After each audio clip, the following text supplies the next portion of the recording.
Assalamualaikum warahmatullahi wabarakatuh. Kembali lagi di cerita horor. Pada episode kali ini merupakan cerita tentang pitutur. Diangkat dari tweet yang dituliskan oleh @payunghitam. Kalian juga bisa kunjungi tweetnya yang nanti akan ada di link deskripsi ya. Kita masuk ke ceritanya. Namaku Galuh. Punya dendam dengan kakak kandungku sendiri. Dendamku didukung kuat oleh suamiku sendiri yang aku sudah nikahi sekitar 8 tahun yang lalu. Cerita mundur di umurku yang masih 15 tahun pada tahun 2010. Saat itu pulang sekolah aku langsung nyusul Mbok ke pasar. Karena dia jualan ikan-ikan segar di sana. Sekolahku jaraknya nggak terlalu jauh, tapi kalau jalan kaki bisa 15 menit baru sampai. Aku biasa bantu Mbok jualan di pasar karena aku nggak tega lihat Mbok yang umurnya sudah hampir 60 tahun tapi masih sibuk sendirian. Bapak cuma tukang becak, jadi beliau nggak bisa selalu bantuin Mbok jualan. Pasar biasanya tutup jam 2 siang untuk pedagang ikan. Tutup karena habis, atau ikan bisa jadi nggak segar lagi karena dari subuh sudah digelar di meja pasar. Aku pulang sekolah jam 12 siang, jadi masih ada waktu 2 jam untuk bantu Mbok beres-beres. Kadang aku sampai di pasar, dagangan belum habis. Jadi kami harus store ikan ke pedagang keliling. Hari-hari kegiatanku begini. Terasa aku anak sematawayang, padahal aku punya kakak laki-laki yang harusnya lebih bertanggung jawab. Suatu sore waktu aku baru pulang dari pasar, aku melihat ada perempuan duduk di teras rumahku. Aku menebak-nebak siapa tamu ini. "Nuwun Mbak, cari siapa ya?" tanyaku. "Lagi nungguin Mas Gamya, Galuh ya?" tanya perempuan itu. "Nggih Mbak, masuk Mbak, tunggu dalam yuk," ajakku ke perempuan itu. "Ngerepotin ah, duduk sini saja," tolak perempuan itu dengan sopan. "Ya sudah Mbak, aku masuk dulu ya. Mau beres-beres, gak enak ini bau amis. Mari Mbak," pamitku ke perempuan itu sambil sedikit menunduk. Karena aku selalu diajarkan Mbok harus tunduk kepala ke orang yang lebih tua. "Mari," kata perempuan itu. Aku lihat di depan kamar belakang, Mas Gambia sedang siap-siap. Memakai tali sepatunya, sisiran, menyemprotkan banyak parfum. Aku tebak dia mau pergi kencan sama perempuan yang tadi. Aku belum sempat tanya namanya dan siapa, tapi aku yakin itu adalah pacarnya. Setelah beres-beres, aku mau pergi mandi. Aku lihat Mbok sedang berbincang sama perempuan tadi di teras. Disusul Mas Gambia yang datang manasin motor RX King-nya. Setelah itu, naiklah perempuan itu ke atas motor dan pamit sama Mbok. Mbok masuk dengan membawa tampah-tampah bekas dagangan. "Itu siapa Mbok?" tanyaku kepada Mbok. "Kawannya kakakmu, cantik ya?" kata Mbok. "Iya, siapa namanya Mbok?" tanyaku lagi. "Novi," jawab Mbok sambil senyum-senyum. Aku tebak lagi, kayaknya Mbok senang sama perempuan itu. Karena pertama kalinya Mas Gambia ajak perempuan ke rumah. Sebetulnya, Mbok sering khawatir dengan Mas Gambia. Baru tahun kemarin ia lulus SMA, tapi sampai sekarang belum ada pekerjaan dan sudah gandeng perempuan saja. Tapi setidaknya Mbok melihat peluang kalau Mas Gambia ada kemauan untuk berkembang. Mbok sepertinya banyak berharap padaku untuk segala hal karena Mas Gambia bukan orang yang banyak bicara. Sikapnya selalu dingin, suka melawan dan banyak melamun. Aku seringkali kedatangan teman ke rumah, biasanya untuk kerja kelompok karena aku anak SMK yang rata-rata tugasnya harus berkelompok. Kali ini aku dapat kelompok yang satu anggotanya nggak pernah sekelompok sama aku. Jadi aku seperti baru kenal dengan dia. Sebut saja namanya Yoyo. Lagi asyik kerja kelompok di teras, Aku melihat Yoyo mengintip ke dalam rumahku. Di jendela kayuku memang tanpa kaca, cuma dilapisi kain tirai. Karena merasa risih, aku menegur Yoyo, tapi Yoyo nampak kaget. Sedikit pucat tapi langsung meminta maaf karena sudah lancang. Aku juga jadi gak enak sudah ngagetin dia, tapi semenjak itu, Yoyo jadi berbeda. Tiap kali kami mau kerja kelompok, dia selalu menolak kalau lokasinya di rumahku. Kami dalam kelompok mata pelajaran ini bakal selamanya sampai nanti naik kelas. Sebetulnya kami rencanakan kerja kelompok bergilir di rumah tiap anggota, tapi semua temanku sepakat di rumahku saja selamanya, karena rumahku punya teras luas dan halaman rindang. Cuma Yoyo saja yang sejak kerja kelompok kedua, dia tidak mau lagi datang ke rumahku. Aku heran sebetulnya, tapi ya sudahlah. Tapi Yoyo titip uang jajan dan meminjamkan laptopnya untuk kami. Singkat cerita, waktu aku sudah mulai memasuki UN, Mbok dan Bapak juga sudah sering kenalin aku dengan beberapa laki-laki. Ya, untuk dinikahkan denganku. Karena aku memang masih orang desa, jadi umur 18 tahun adalah umur yang pas untuk perempuan menikah. Aku ingat sekali momen-momen itu, masuk perguruan tinggi negeri, menikah, dan beberapa persoalan kakakku. Di malam yang tenang itu, Bapak menyuruh aku ke bangunan sebelah yang biasa kami buat untuk meletakkan padi dan hasil tani untuk ambil kentang. Aku berangkat, akhirnya cuma ditemani lampu senter kecil. Menyusuri jalan setapak, kira-kira 60 meter dari rumahku ke bangunan itu. Di tengah jalan, aku menengok ke belakang, sekedar mengecek kenapa baru beberapa meter saja sudah gelap banget. Padahal lampu di rumah terang, biasanya lampu rumah terangnya sampai jalanan. Waktu aku menengok, sekelebat aku lihat di rumah ada 2 perempuan dan 1 laki-laki. Itu adalah Mbok, Bapak.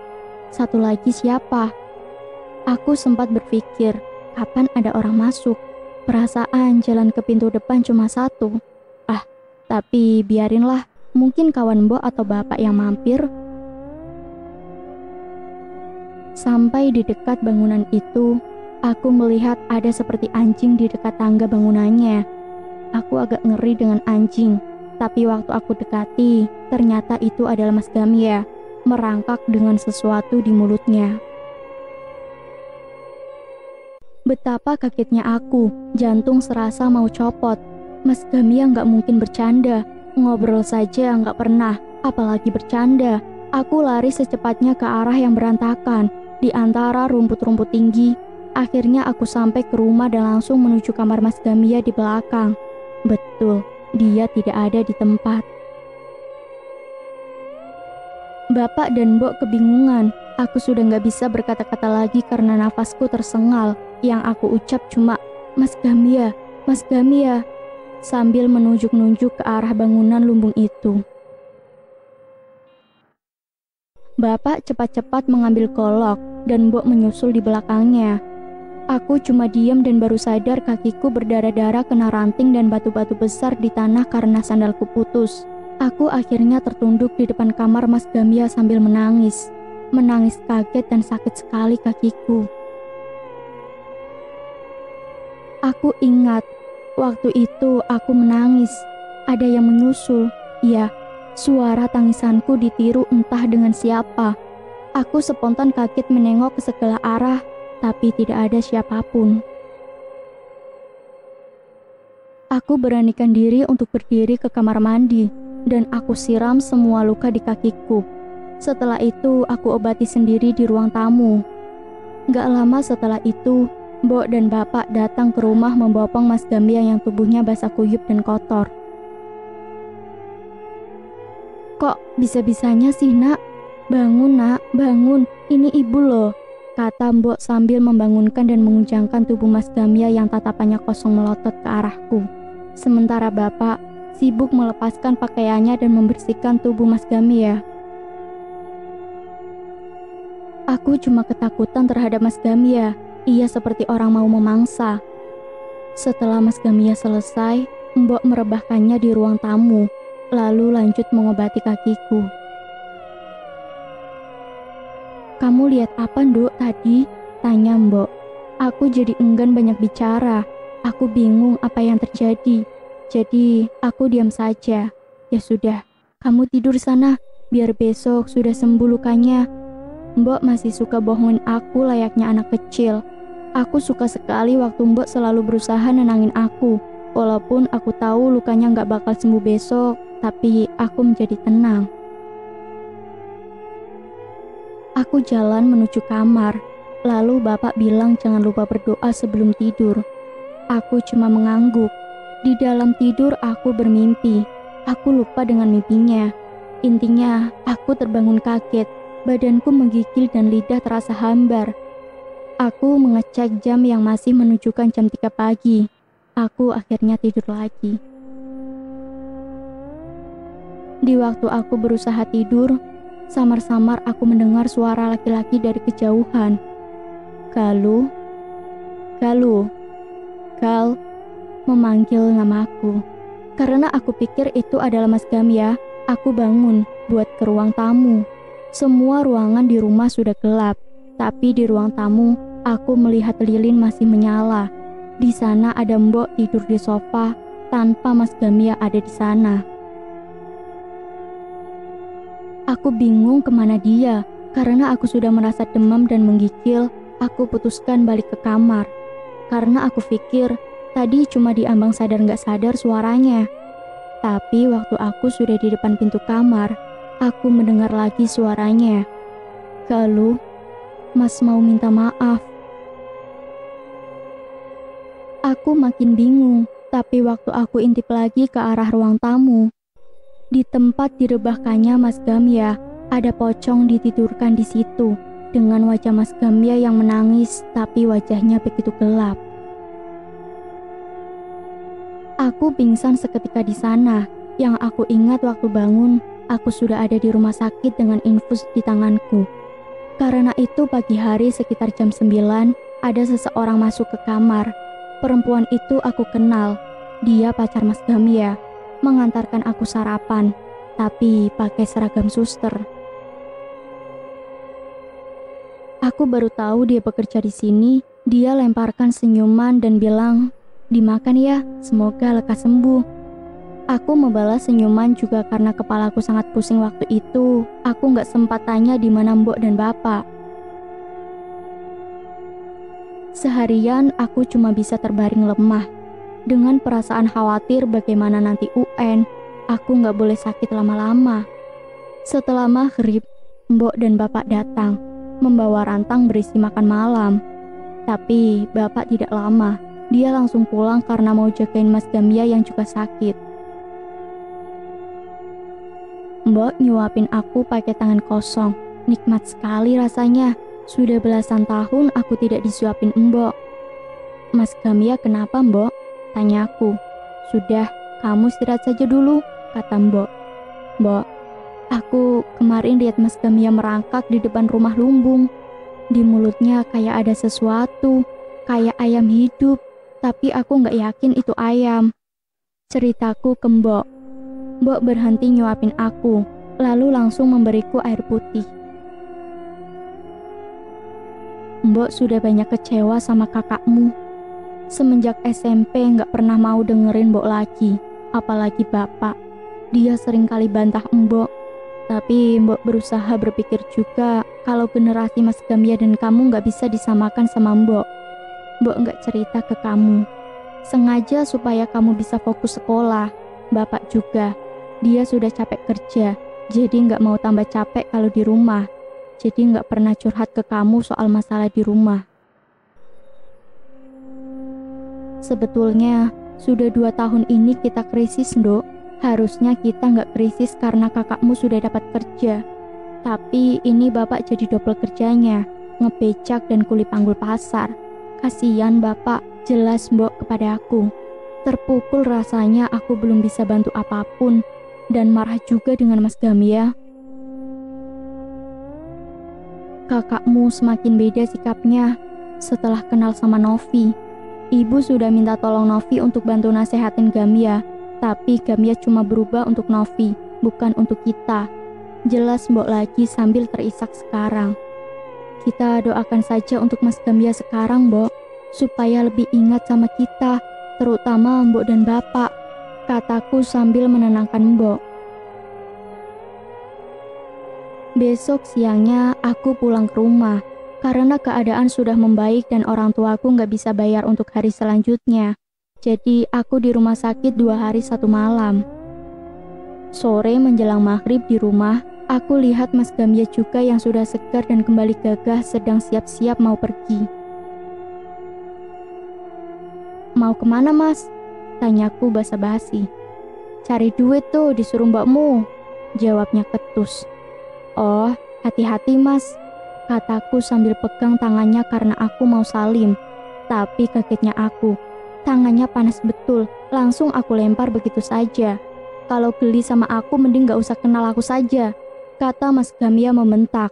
Kemudian aku dikagetkan dengan suara benda jatuh di belakang rumah. Aku spontan menengok ke arah belakang. Lalu maksudnya mau tanya Mas Gamia yang barusan itu apa? Secepat itu aku menengok balik ke arah dia. Dia hilang begitu saja. Ah, kacau pikiranku. Masa bodoh sama apa yang tadi di sebelahku. Aku pun pergi ke belakang. Belum sampai di belakang, aku mendengar ada suara perempuan dari kamar Mas Gamia. Sepertinya ada yang tidak beres. Karena aku penasaran apa yang terjadi. Karena aku nggak tahu beda desahan orang sakit atau sedang berhubungan, akhirnya aku intip dari lubang kunci.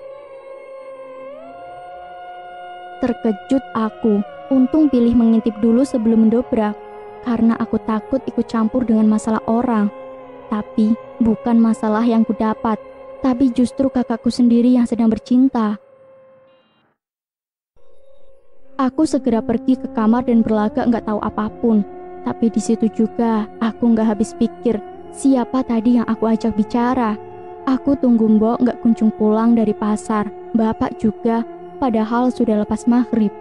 Oh ya, hari ini aku nggak ikut Mbok ke pasar dan nggak sekolah karena kondisiku belum sepenuhnya pulih. Di tengah kesunyian itu, pintu depan diketuk. Aku berharap Mas Gamia yang buka. Tapi 3 kali diketuk, tidak ada yang membukakan. Ya sudah, akhirnya aku yang membukakan. Tidak ada siapa-siapa di balik pintu. Tapi ditinggali 1 buah kelapa hijau di sana.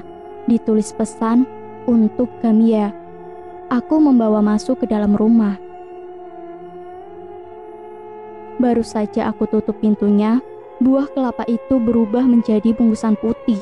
Waktu aku putar bungkusan itu, betul saja, kepala pocong. Aku sudah mau gila, berteriak sejadi-jadinya sampai aku lempar kepala itu, menggelinding dengan gak wajar karena gak berhenti-berhenti, terus ke arah dapur dan belok ke pintu kamar Mas Gamia. Apa yang barusan aku pegang? Apa yang barusan aku lihat? Gak mungkin ini terjadi. Sampai aku bentur-benturkan tanganku ke lantai. Rasanya sakit sekali. Tandanya aku tidak sedang bermimpi. Betul saja, dari kamar Mas Gamia, aku mendengar suara teriakan laki-laki seperti kesakitan. Tapi karena aku tahu di dalamnya ada Novi, aku tidak berani ke sana. Aku malah keluar rumah untuk mencari bantuan. Di jalanan menuju pos ronda, aku mendengar seperti ada benda jatuh, keras sekali.